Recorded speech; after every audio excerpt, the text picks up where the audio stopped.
আজকে গভীর দুঃখ ভারাক্রান্ত মন নিয়ে আমি মোহাম্মদ শহীদুল ইসলাম, রাউজান পৌরসভা 7 নম্বর ওয়ার্ড শাহনগর গ্রামের স্থায়ী বাসিন্দা। আমার রাজনীতি পরিচয়, আমি রাউজান পৌরসভা যুবদলের সাবেক প্রচার সম্পাদক। বিগত রাজনীতির বয়সে আমি সৎ সরলভাবে রাজনীতি করে আছি। আমার নেতা মরহুম সালাউদ্দিন কাদের চৌধুরী ও আমার নেতা জনাব আলহাজ গিয়াসউদ্দিন কাদের চৌধুরীর নেতৃত্বে আমি রাজনীতি করি।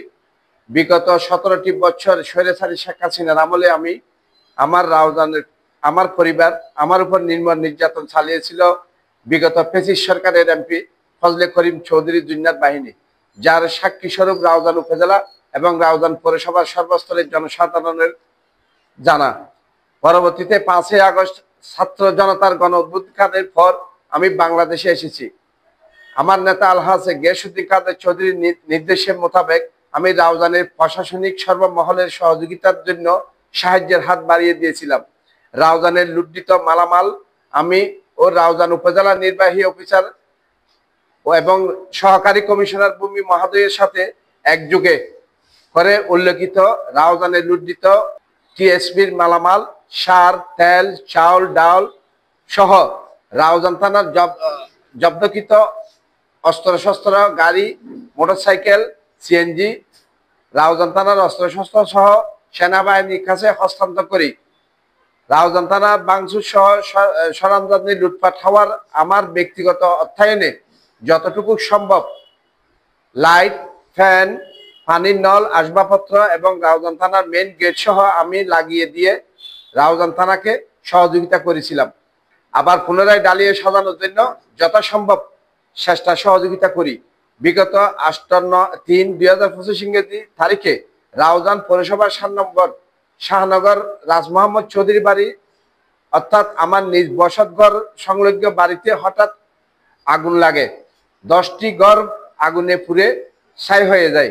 এমন অবস্থায় আমি নিজ উদ্যোগে মাননীয় উপজেলা নির্বাহী অফিসার জনাব জিশান বিন মাজেদ এবং সহকারী কমিশনার ভূমি জনাব অংচিং মার্মা মহোদয়কে অবহিত করিলে তাহারা তাৎক্ষণিক দ্রুত পদক্ষেপ নিয়ে ফায়ার সার্ভিস ও পল্লী বিদ্যুৎ, রাউজান থানা কর্মকর্তা সহ ঘটনাস্থলে উপস্থিত হয়ে আগুন নিয়ন্ত্রণে আনে।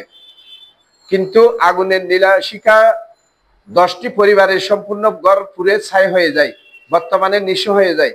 আমি উপজেলা নির্বাহী অফিসার বরাবরে তাদের মানবিক সাহায্যের জন্য আবেদন পয়েন্ট করি। বিগত 10/3/2025 ইংরেজি তারিখ অনুমানিক বিকাল 2 ঘটিকার সময় মাননীয় উপজেলা নির্বাহী অফিসার মহোদয়ের ও সহকারী কমিশনার ভূমি মহোদয় তাদের 10 পরিবারকে সাহায্যের জন্য উদ্যোগ গ্রহণ করেন। আমি মোহাম্মদ শহীদুল ইসলাম মাননীয় উপজেলা নির্বাহী অফিসার মহোদয়ের আমাকে ঘটনাস্থলে যাওয়ার জন্য রাউজান উপজেলা প্রকল্প বাস্তবায়ন কর্মকর্তা আয়েশা সিদ্দিকাকে যাওয়ার জন্য জানতে চেয়েছিলাম। তখন তিনি ক্ষিপ্ত হয়ে উন্মাদ পাগলের মতন রাগান্বিত হয়ে আমাকে অশ্লীল ভাষায় আচরণ শুরু করেন। ঘটনাস্থলের উপস্থিত সাক্ষীগণ প্রমাণ সহ যথাযথ আপনাদের সামনে আমি উপস্থিত করিলাম।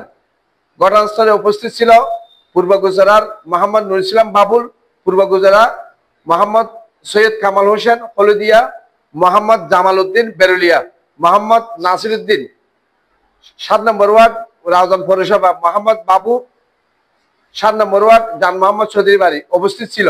তাদের সামনে আমি সালাম দিলে আমার সালামের উত্তর না দিয়ে আমাকে অশ্লীল ভাষায় বলতে থাকে, তুমি আমার অফিসে কেন আছো? এতে আমি কিছুটা রাগান্বিত হয়ে আমি চেয়ার ধাক্কা মেরে ওর অফিস থেকে বেরিয়ে গেলাম।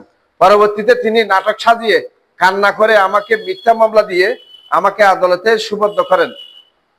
পরবর্তী বিজ্ঞ আদালত আমাকে দীর্ঘ 6 দিন পর জামিন দেয়। বিভিন্ন পত্র পত্রিকায় আমাকে সন্ত্রাসী বানিয়ে বিজ্ঞাপন নিউজ প্রচার করে। এমনটা অবস্থায় আমি কাউকে কিছু বলতে না পেরে পুলিশ আমাকে ধরে নিয়ে যায়। তার জন্য আমি আজকে এই সাংবাদিক সম্মেলন করি। উপজেলা প্রকল্প কর্মকর্তা আয়েশা সিদ্দিকা কুকীর্তি ও সুরাহা প্রদান করিলাম। তিনি বিগত বগুড়া থানায় কর্মকালীন সময় উপজেলা চেয়ারম্যান এবং উপজেলা থানা ইঞ্জিনিয়ারের সাথেও সে একই আচরণের কারণে অনেক বিতাড়িত হয়েছিল। আপনারা তার প্রমাণস্বরূপ ওখানে যাচাই করে দেখতে পারেন। আমার কাছে ওনার এভিডেন্স আরো আছে। তিনি রাউজানে আসার পর রাউজানে আসার পর একক নিয়ন্ত্রণে তার অধীনে কিছু ঠিকাদারি তার অধীনে কাজ করতেছে। তিনি অলরেডি এখনো 60টা প্রকল্প বাস্তবায়ন করতেছেন নিজে। আমার কাছে সম্পূর্ণ এভিডেন্স আছে। ঠিকাদারি বাহিনী দিয়ে কার্যক্রম পরিচালনা করছে। সে নিজেই 60টি ব্রিজের প্রকল্প কাজ চালিয়ে যাচ্ছে, যার প্রমাণস্বরূপ তথ্য আমাদের কাছে রয়েছে।